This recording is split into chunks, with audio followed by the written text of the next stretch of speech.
Hello friends, welcome back to my channel Suni rivers world. Suni rivers ওয়ার্ল্ডের আমি সুনেত্রা চলে এসেছি তোমাদের সাথে নতুন আরেকটি ভিডিও শেয়ার করতে। আমি লাস্ট ব্লগ দিয়েছিলাম, আমরা পুরীতে মন্দিরে পুজো দিতে গিয়েছিলাম এবং তারপরে সাইট সিন, ওখানকার সাইট সিনগুলো তোমাদের ঘুরে দেখিয়েছি। আর মানে আজকের ব্লগটা শুরু করার আগে তোমাদের একটু বলে নিই যে এই যে রেস্টুরেন্টটা আমি দেখাচ্ছি আর কি, বিদেশকর রেস্টুরেন্ট, বাঙালি রেস্টুরেন্ট হিসেবে ভীষণ ভালো। এটা কিন্তু স্বর্গদ্বারের খুবই কাছাকাছি। তোমরা ওখানে থাকলে এই রেস্টুরেন্টটায় যেতে পারো, মানে খাওয়া দাওয়া বেশ ভালো। তো চলো আজকের ব্লগটা নতুনভাবে শুরু করছি। আজকে হচ্ছে ডে 3, আমাদের 3 নম্বর দিন। তো আজকে আমরা ভিজিট করব কোণারকের সূর্য মন্দির, উদয়গিরি এবং খণ্ডগিরি। তো দেখা যাক কতটা কি করতে পারি। তবে আজকের ব্লগটা কিন্তু তোমরা উদয়গিরি খণ্ডগিরি কিছু দেখতে পাবে না, তাহলে অনেকটা বড় হয়ে যাবে। তো আজকে আমি তোমাদের সাথে শেয়ার করব কোণারকের সূর্য মন্দির। এত সুন্দর একটা জায়গা, সেটা কি একটুতে দেখালে মন ভরে? দেখো আমরা গাড়িতে যাচ্ছি, গাড়িতে উঠে পড়েছি আমাদের পুরো টিম। আর সাইডের সিনগুলো দেখো, ভিউটা মানে ন্যাচারাল যে ভিউ, সত্যি ভীষণ সুন্দর। গরম ছিল বাইরে প্রচণ্ড, বাট ভেতরে যেহেতু এসি ছিল তো আমরা বেশ উপভোগ করছিলাম। আর আমাদের এই বাচ্চাগুলো দেখো কি আনন্দ করছে, ওরা নাচ গান করছে, মানে গান বাজছে, ওরা নাচ করছে। তো দেখতে দেখতে চলে এলাম চন্দ্রভাগা বিচে। চন্দ্রভাগা বিচটায় আসা হয়নি, তো চলো এইখানটা একটু ঘুরে আসা যাক। যদিও ভীষণ রোদ বলে আমি বিচে যাচ্ছি না। ছাতা মাথায় নিয়ে আমরা চলে এসেছি এখন চন্দ্রভাগা বিচ।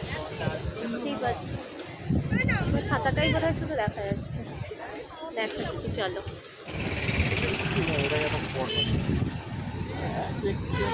এই টুপি কত নিল? এত গরমে আর কিছুই খেতে ভালো লাগছে না, যেখানেই ডাবের জল দেখছি, মানে ডাব দেখছি, ডাবের জল আর শশাটাই খেতে ইচ্ছা করছিল, আর সাথে আমাদের ওআরএস ছিলই। তো এই খাওয়া দাওয়ার পর্ব সেরে আর কি আমরা আবার গাড়িতে উঠলাম চন্দ্রভাগা বিচ থেকে। এবার আমরা কোণার্ক সূর্য মন্দির যাচ্ছি। পুরী থেকে অলমোস্ট 35 কিলোমিটার দূরে অবস্থিত। আর যেতে যেতে দেখো দেখছিলাম রাস্তার ডিভাইডারগুলোতে কি সুন্দর করে বোগেনভেলিয়া চায়না টগর লাগানো রয়েছে। তো আমরা পৌঁছে গিয়েছি কোণার্ক সূর্য মন্দিরে, গাড়ি থেকে নেমে পড়েছি। আর দেখো নেমেই হাঁসফাঁস করছিল শরীর, দিয়ে চলে এসেছি শশার দোকানে। শশার ডাব পেলে তোমাদের তো আগেই বললাম আমরা দাঁড়িয়ে পড়ি। তো এইবার আমরা মন্দিরে ঢুকবো, আর আজকেই মন্দিরের কিছু ইতিহাস তোমাদের সাথে শেয়ার করব। যদিও তোমরা অনেকেই জানো, আবার হয়তো কেউ কেউ জানো না, তো তাদের জন্য সেটা সুবিধা হবে। আর এখানে প্রচুর গাছপালা, ভেতরটা দেখে না বেশ ভালো লাগছিল, তো সেখানে একটু স্বস্তি পেলাম। আর টিকিট তো কাটতে হবে প্রত্যেকের জন্যই। তো আমরা একটা জায়গায় ছায়াতে দাঁড়ালাম, আর আমার বর ওই যে টিকিট কাউন্টার দেখতে পাচ্ছ ওখানে টিকিট কাটতে গেছে। এখানে পার হেড টিকিট হচ্ছে 40 টাকা করে। তো এই মন্দিরটা পুরোটাই হচ্ছে রথের আদলে তৈরি, রথের চাকা এবং তা পাথরের উপর অসাধারণ কারুকার্য। এতটাই সুন্দর কাজ যে দেখে সত্যি মুগ্ধ হতে হয়। তবে এই মন্দিরটাতে তো আমরা মানে সব কিছু দেখতে পাই না, এর ভগ্নাংশ বা ভগ্নাবশেষটাই আমরা দেখতে পাই। তো আমি প্রথমবারের জন্য কোণার্ক সূর্য মন্দিরে হয়তো এসেছি, কিন্তু এই মন্দিরের ইতিহাস কিন্তু আমি পড়েছি। তো তার জন্য আরও মানে এই মন্দিরের ভগ্নদশা দেখে মনে হলো যে সত্যি এত সুন্দর কাজ, অথচ তার এখন কি ভগ্নদশা। এই মন্দিরটি 1255 খ্রিস্টাব্দে পূর্ব গঙ্গ রাজবংশের রাজা প্রথম নরসিংহদেব প্রতিষ্ঠা করেছিলেন। তারপর থেকে বিভিন্নভাবে এই মন্দিরের উপর আক্রমণ চলে। যেরকম সুলতানি আমলে কালাপাহাড় এই মন্দিরটি প্রথম ধ্বংস করে। তারপরে পর্তুগিজরা বা নানান বিষয়, দ্বিতীয় নরসিংহদেব যেমন মুসলিম মেয়েকে বিয়ে করার জন্য বিতাড়িত হয়েছিলেন, তো তিনিই ধ্বংস করেন। তো বিভিন্নভাবে কিন্তু এই মন্দিরের উপর আক্রমণ চলে। তো তারপরও আজও এই অংশটুকু আর কি পড়ে আছে। এরপর তৎকালীন রাজা পুরুষোত্তম দেবের পুত্র নরসিংহদেব সূর্যদেবকে নিয়ে চলে যান পুরীর জগন্নাথ মন্দিরে। সেখানে অন্য একটি মন্দিরে মানে এই সূর্যদেবকে প্রতিষ্ঠা করা হয়। তাছাড়া এখানকার বহু কারুকাজ করা প্রস্তরখণ্ড, বিভিন্ন ভাস্কর্য শিল্পের কাজ করা বিভিন্ন প্রস্তরখণ্ড নিয়ে চলে যাওয়া হয় পুরীতে। নবগ্রহ নামে একটি বিশাল প্রস্তরখণ্ড নিয়ে যাওয়া হয়। তাছাড়া এখান মানে ওই অরুণ কুম্ভ নামে একটি বিশাল প্রস্তরখণ্ড পুরীতে পুরীর সিংহদ্বারে স্থাপন করা হয়, সেটা মারাঠা শাসনকালে। তো এই মন্দিরটি দেখেই বুঝতে পারছো পুরোটাই মনে হচ্ছে যেন রথ চলছে। তো এই চাকার সামনে দাঁড়িয়ে সকলেই ফটো তোলে, তো আমরাও তার কিছু ফটো তোমাদের সাথে শেয়ার করলাম। সূর্যদেবকে নিয়ে চলে যাওয়ার পর থেকে এই মন্দিরটিতে পূজা আরতি সম্পূর্ণ বন্ধ রাখা হয় এবং তালাবন্ধ অবস্থায় পড়ে থাকে। পড়ে থাকতে থাকতে মন্দিরটি একসময় একদম মানে কি বলবো, একদম একটা অপরিত্যক্ত জায়গা হিসেবে বিবেচিত হয়েছিল। সেই জায়গায় এক বন জঙ্গলে ভর্তি হয়েছিল, আর এর কিছু অংশ বালির তলায়ও চলে যায়। আর এই মন্দিরটিতে তখন বুনো যে জন্তু জানোয়ার বা বিভিন্ন দস্যু দলের লুকোনোর জায়গা হয়ে পড়েছিল। বারংবার পর্তুগিজরা এর উপর আক্রমণ চালিয়েছে, তাদের জলদস্যুরা এর উপর আক্রমণ চালিয়েছে। কোণার্কে কিন্তু একটা বড় বন্দর ছিল, কিন্তু বারংবার এই পর্তুগিজ জলদস্যুদের মানে আক্রমণে এত ক্ষতিগ্রস্ত হচ্ছিল জায়গাটি, যার জন্য বন্দরটি বন্ধ করে দিতে হয়। আর সেই আগে এই মন্দিরের মাথায় একটা বিশাল চুম্বক ছিল, শক্তিশালী চুম্বক, যেটাকে কিন্তু ওরা নষ্ট করে দেয়। ছায়া দেবী টেম্পল, ছায়া দেয়।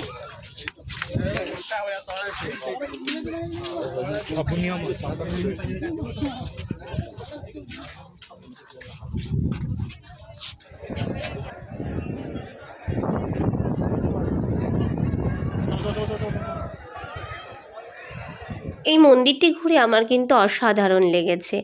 এই মন্দিরটির বিশ্বের দরবারে কিন্তু একটি ঐতিহাসিক গুরুত্ব রয়েছে। আর যে কোনো ঐতিহাসিক জায়গা ভিজিট করতে আমাদের সকলেরই ভীষণ ভালো লাগে। অনেক ঘোরাঘুরি করে আমাদের খিদে পেয়ে গিয়েছিল, তো এই রেস্টুরেন্টটায় আমরা এলাম।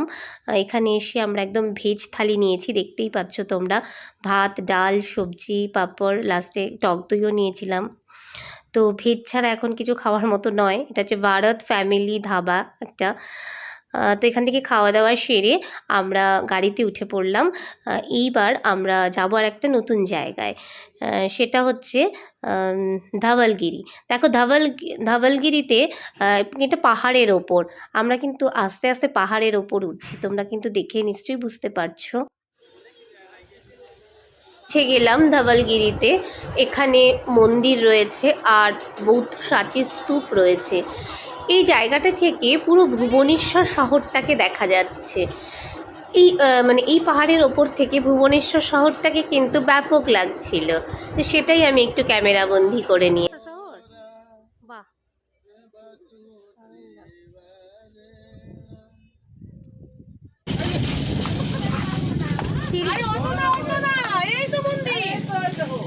ঢপ মারছে।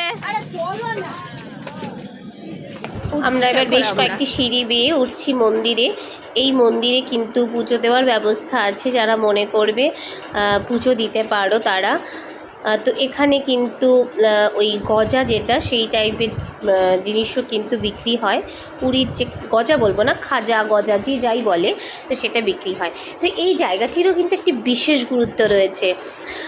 তোমরা সম্রাট অশোকের নাম প্রত্যেকেই জানো, তো ইতিহাসে আমরা পড়েছি সম্রাট অশোক যখন কলিঙ্গ যুদ্ধ করলেন, তার আগে তিনি একজন অত্যাচারী রাজা ছিলেন না, সেই কলিঙ্গ যুদ্ধের পর অত মৃত্যু দেখে তার মনে যে সদয় এলো, তার মনে যে শুভ বুদ্ধির আবির্ভাব ঘটল, তারই প্রতিস্থাপক রূপে এই যে বৌদ্ধ প্রাচীর স্তূপটি এখানে তোমরা দেখতে পাবে, যেখানে আমরা যাচ্ছি এখন।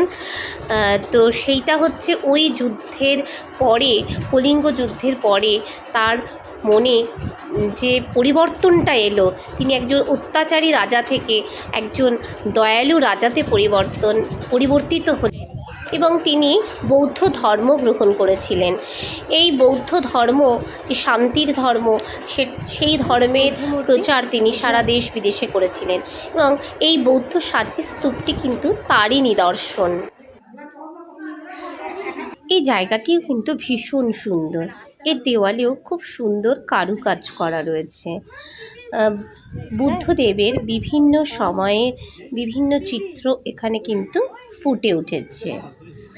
ভুবনেশ্বর, এখানে তো সমুদ্র নেই। মা গো, ও আচ্ছা, সেই নিয়ে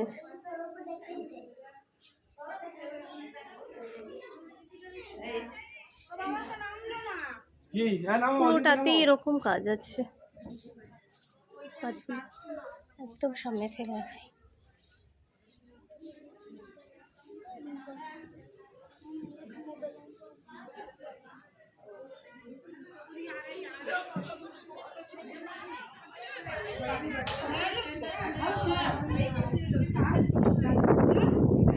পুরোটাতেই এরকম কাজ রয়েছে।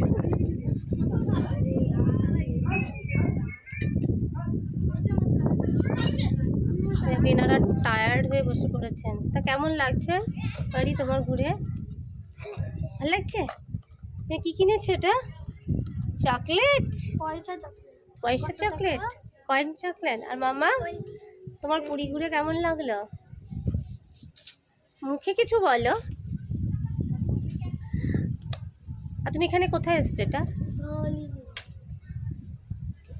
বেশ, বসো।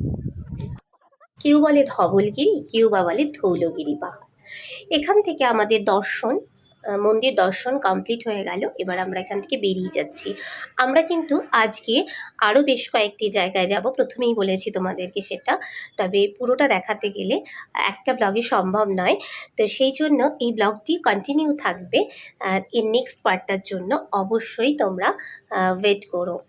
আর আজকের ব্লগটা যাদের ভালো লাগবে তারা লাইক, শেয়ার, সাবস্ক্রাইব করে পাশে থাকা বেল আইকনটি অল করে দিও। অবশ্যই তোমাদের ভ্যালুয়েবল কমেন্ট দিও।